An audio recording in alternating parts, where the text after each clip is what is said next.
Cela fait maintenant 4 vidéos où l'on parle de la notion de transfert situationnel et des proformes. Nous allons aujourd'hui enfin passer à la notion de transfert personnel. Souvent, en tant qu'entendant et les informations dont on ignore de l'histoire sourde, on dit que la langue des signes, c'est un peu comme faire du mime. Un conseil, ne dites pas ça. C'est très insultant. Non pas que le mime soit un art négatif, mais comme je viens de le dire, c'est un art, non une langue, composé de grammaire, de conjugaison, d'une histoire, etc. En 1880, lors du congrès de Milan, l'enseignement de la méthode gestuelle a été officiellement interdite. Désormais, il fallait cesser ces, et je mets cela bien entre guillemets, mimique animale. Et oui, c'était bien comme cela que l'on qualifiait à l'époque la langue des signes. Donc forcément, vous comprenez mieux maintenant pourquoi ce n'est pas très bien vu d'entendre dire que cela ressemble à du mime. Alors oui, pour nous, entendants, qui n'avons pas vécu les mêmes expériences, les mêmes souffrances et le même sentiment de rejet que la population sourde, on peut dire que cela ressemble à du mime. Mais non, grammaticalement parlant, c'est de la notion de transfert personnel. Le narrateur s'exprime en devenant acteur. Il incarne le ou les personnages de son récit. Ainsi, votre interlocuteur peut suivre votre histoire et comprendre qui parle à qui. Du coup, vous l'aurez compris, nous allons nous intéresser à cette notion dans cette vidéo. Et donc, je vais vous demander de réveiller l'acteur qui est en vous, qui sommeille tranquillement. Bon, attention, ne soyez pas non plus trop dans l'exagération. Nous ne faisons pas un cours sur la commedia dell'arte, mais bien un cours de langue des signes. Vous êtes prêts? Alors, sans plus tarder, on démarre.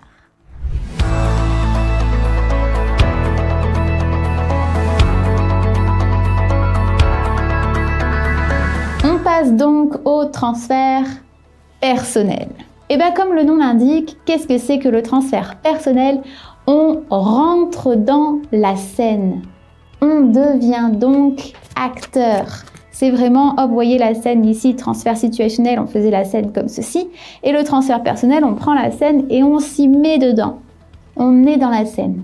Donc, en d'autres termes, on va un petit peu jouer, interpréter. Ainsi, lorsque vous signez, vous devez jongler entre les deux, c'est-à-dire le transfert situationnel et le transfert personnel. Et non, il n'est pas nécessaire de l'annoncer, ça doit être simplement naturel. En d'autres termes, quand je dis qu'il n'est pas nécessaire de l'annoncer, c'est que plusieurs fois on me dit, ben là par exemple, je peux totalement faire du TP ou du TS. Est-ce qu'il faut que je dise, hop, la voiture, hop, double, hop, moi, oh, non, non, non, non, ce n'est pas nécessaire de l'annoncer comme ceci. Ça veut dire transfert situationnel, ça veut dire transfert personnel. Oui, ce sont les mots signés pour indiquer. Mais c'est tout. Sinon, ça doit être naturel comme je vous l'ai fait tout à l'heure déjà en exemple. Par exemple, je redonne du coup un petit peu des exemples. Donc, si je veux dire qu'un homme marche, je vais dire qu'un homme marche. Donc, il marche ou il marche comme ceci. Ou bien, je peux même venir le faire moi. Un homme, là, un homme, il marche. Là, je deviens cet homme qui marche. Donc, en transfert personnel, comment dire je marche. Ici, j'ai la configuration de mes deux mains en L. Mes pouces, ce sont mes hanches. Et mes index, ce sont mes jambes. Du coup, alors, soit vous verrez des personnes qui les collent et donc qui bougent juste leur index et leur épaule, parce qu'on bouge comme on marche comme ceci, dans l'excès, évidemment. Ou alors, vous avez d'autres personnes qui vont juste coller les pouces comme ça et qui vont marcher comme ceci. Donc si je veux préciser toujours à mon ami, tiens regarde, il y a un homme, il marche en boitant. Voilà, cet exemple. Un homme marche en boitant. Et je vais dire, tiens regarde là-bas, un homme, il marche comme là, comme ça. Et voilà, je vais venir boiter comme ceci. le transfert situationnel n'était même pas nécessaire. J'aurais pu totalement directement dire « Il marche en boitant ».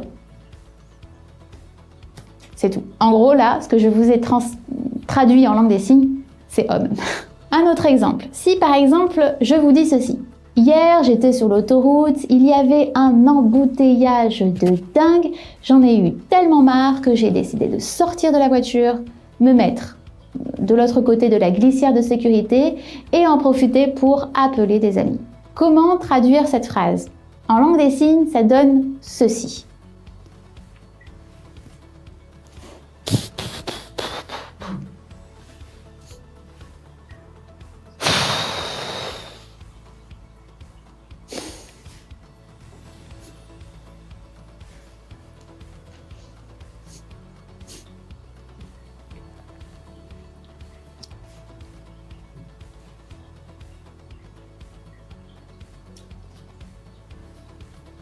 Fin.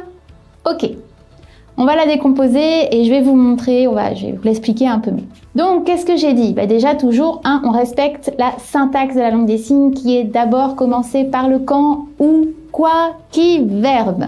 C'est ce que je viens de faire ici. Le quand, c'était hier. Et ça, on le verra quand on apprendra la notion du temps. Donc, hier, j'étais sur l'autoroute. Le où? Autoroute. Autoroute, vous avez la configuration de vos deux mains en V. Vous pouvez avoir votre main passive ou votre main active. Dans tous les cas, les deux mains doivent être dans un sens opposé. Donc moi, par exemple, ma main droite, c'est vers la paume de main face à l'autre. La main gauche et paume de main face à moi. Et je viens en fait tout simplement faire les deux voies de l'autoroute. Autoroute. Donc, hier, j'étais sur l'autoroute. Il y avait un embouteillage de dingue. Eh ben, embouteillage, voilà, c'est tout. De dingue ne se traduirait pas, c'est pas la peine. Et là, je n'ai fait que du TP pour le moment. Le seul mot que j'ai traduit, c'est hier et autoroute. Après là, embouteillage, du transfert situationnel, pardon. De dingue, c'est l'expression du visage. J'en ai eu tellement marre que j'ai décidé de sortir de la voiture. Déjà ici, j'ai montré quand même que j'étais dans la voiture parce que il faut toujours être logique et contextualisé. Vous pouvez pas arriver et faire tac tac tac tac tac tac. En soi, si vous pourrez, mais c'est bien de tout décrire pour que ça soit le plus clair possible pour la personne en face de vous. Au début, on traduit tout correctement. Enfin, quand je dis on traduit, on contextualise tout.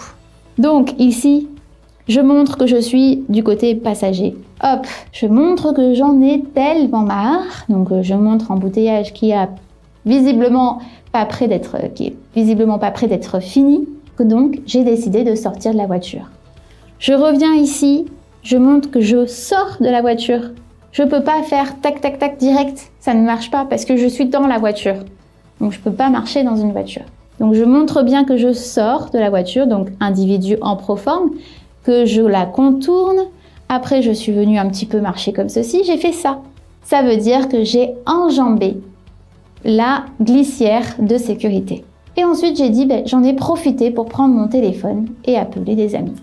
Tout simplement, vous prenez votre téléphone, faites un numéro ou alors tout simplement, vous allez chercher dans vos contacts quelqu'un à appeler et vous appelez. C'est tout. Du coup, comme vous pouvez vraiment le constater, il y a peu de mots qui sont traduits. C'est beaucoup du transfert situationnel et transfert personnel sans avoir besoin de préciser qu'on passe au TS, qu'on passe au TP.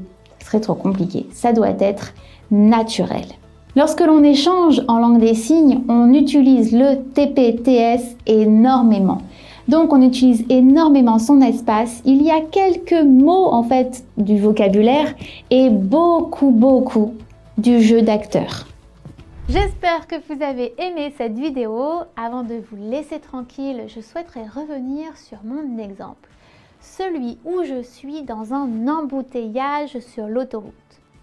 Le passage où je montre que je suis dans la voiture et que j'en sors. Je préfère le corriger, car en le revoyant, je pense que le mieux est de faire plutôt comme ceci.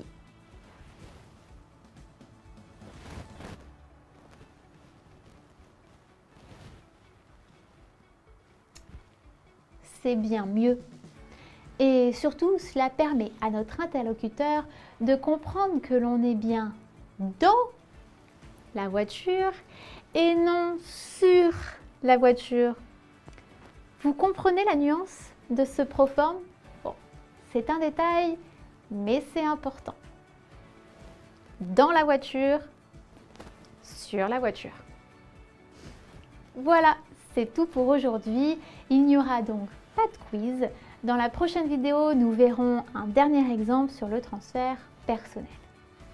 Pensez à liker si vous avez aimé et abonnez-vous si vous souhaitez continuer à progresser et à pratiquer. Je vous dis à très bientôt et merci.